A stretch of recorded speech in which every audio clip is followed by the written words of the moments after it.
Hey guys, how's it going? Welcome back to another video. Today we're going to be checking out ExpressVPN once again for 2023, seeing if there's been any major updates or changes that would influence its ranking on the tier list 4.0 system. Hey guys, if you like what I do here on the channel by reviewing VPNs as objectively as possible without any need for VPN sponsorships, consider supporting the channel by checking out Secret Labs.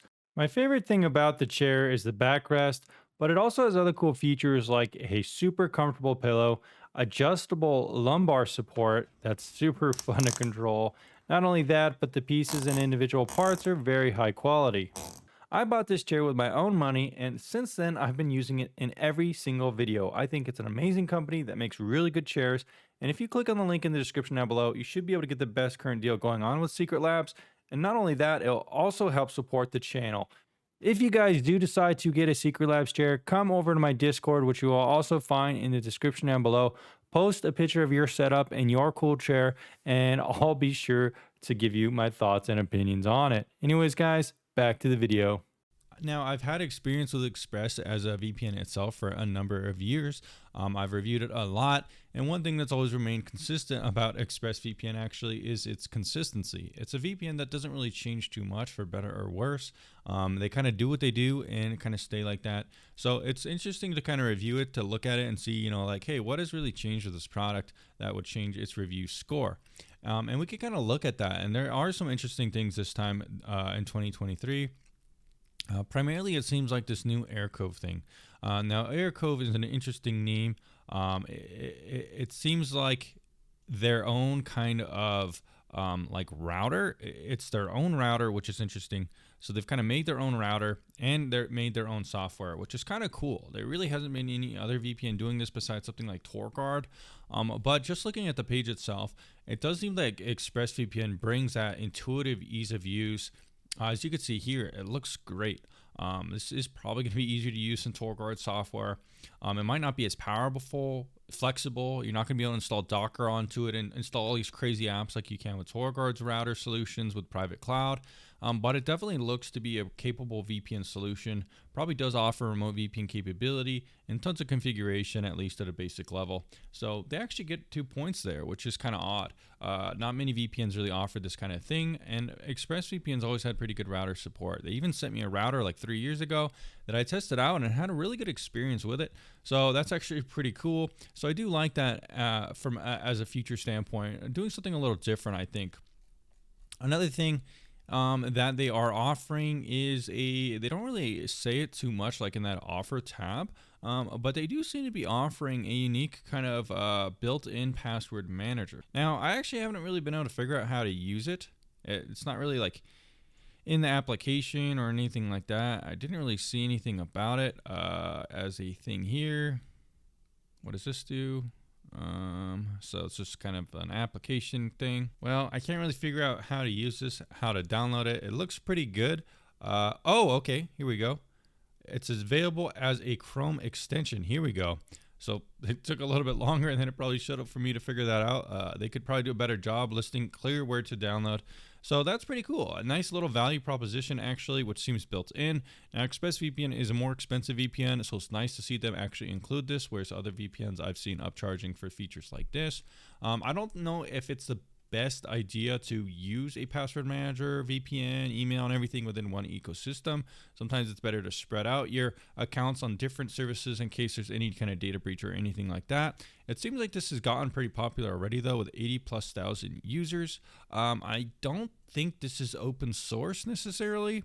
So I don't know if I would recommend this over something like Bitwarden, but I do like to see this as a kind of a cool little value proposition feature, and it does seem to have a pretty good interface and stuff like that. So this could interest you if you're really locked into the ExpressVPN ecosystem. But now with that lengthy introduction, we could go ahead and check out some of the things that are kind of more standard with our review system, stuff like price and stuff like that. Now the good news is that we do get some of those value propositions.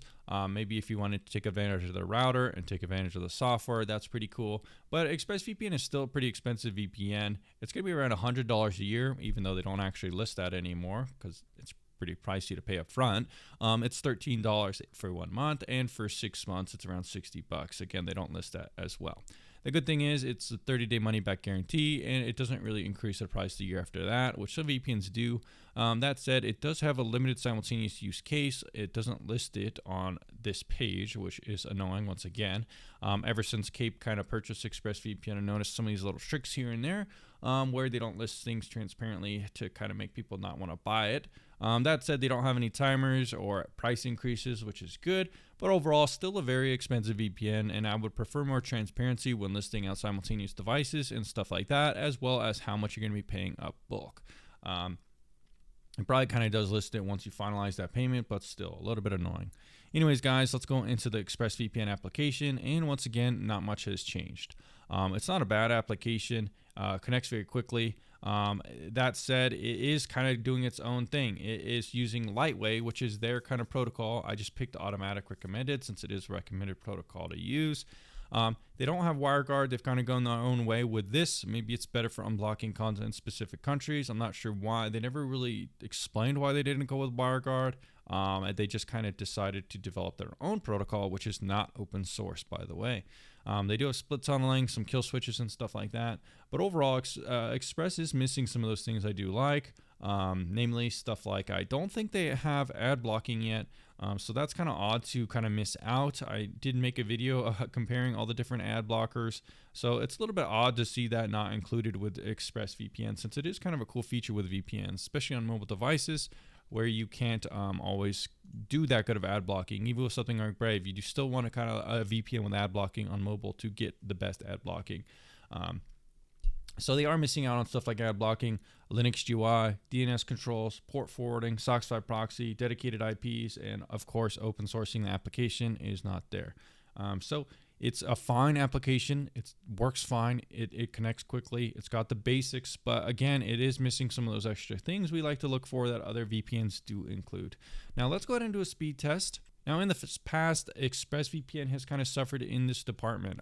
For whatever reason, they're just not as fast as other VPNs. It could be due to their protocol being a little differently designed and not giving me the best speeds.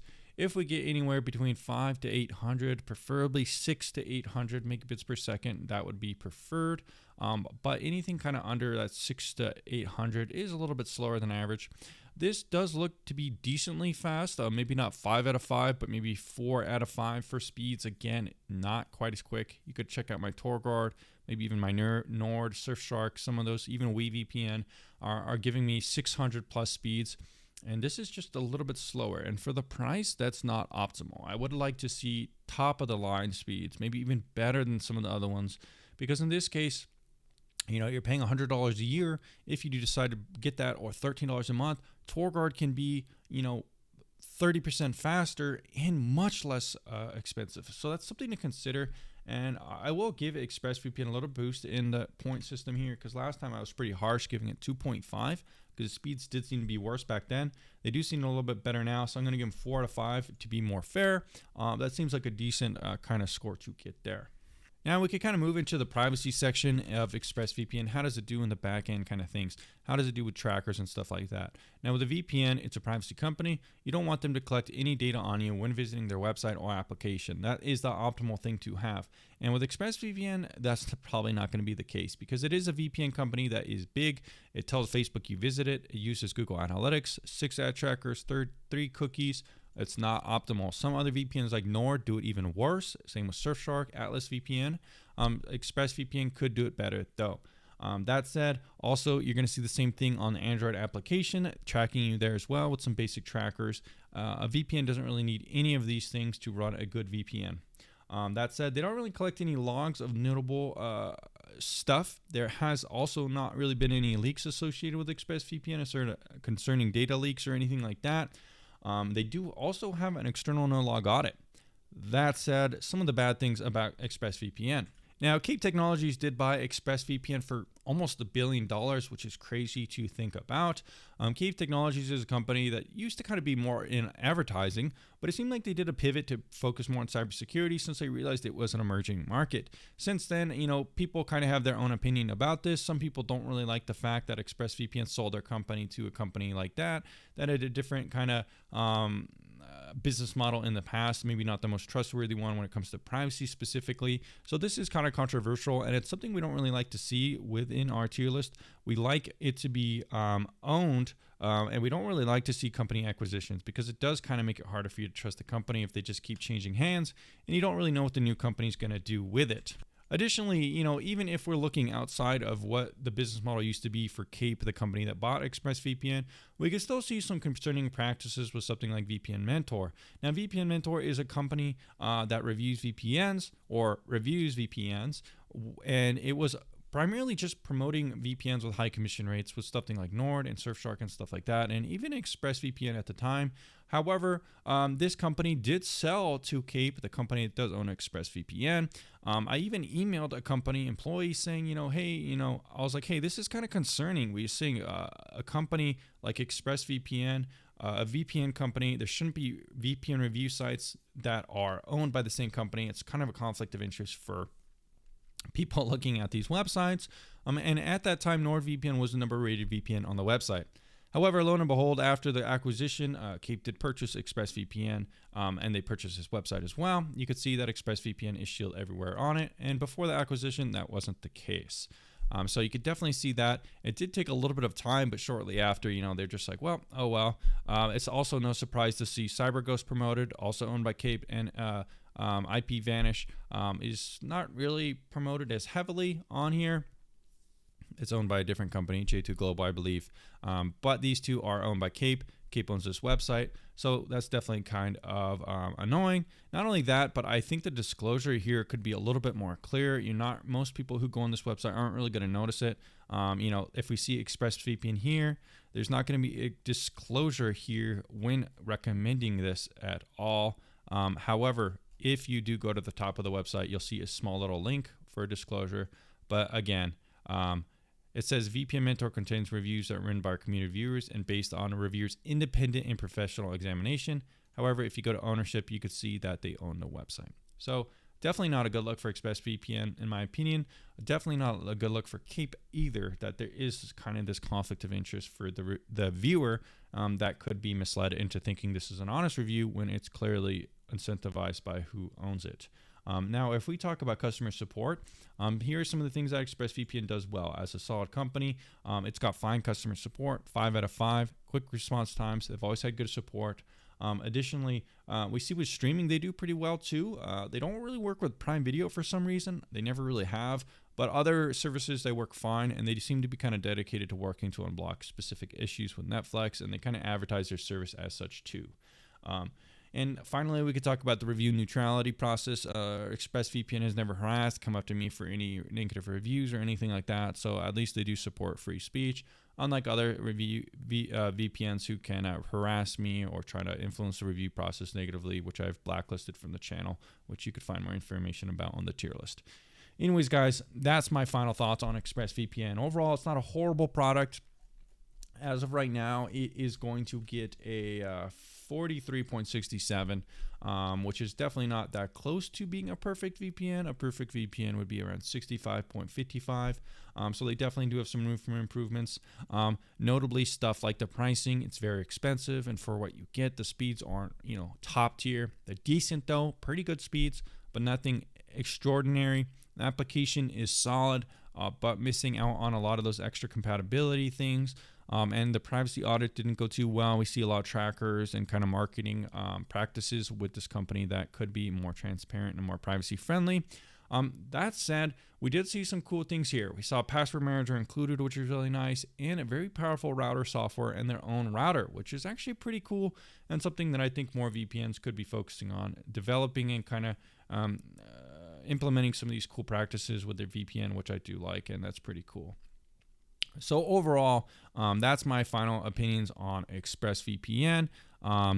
It's going to be a decent VPN for some people, but again, kind of expensive. Overall, guys, those are my final thoughts on this one.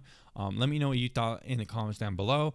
Thanks for checking out this review. Hope you find it was honest and objective. And if you're looking for VPNs I think are better, maybe check out some in the description down below. TorGuard would be a great option. It's much cheaper, faster.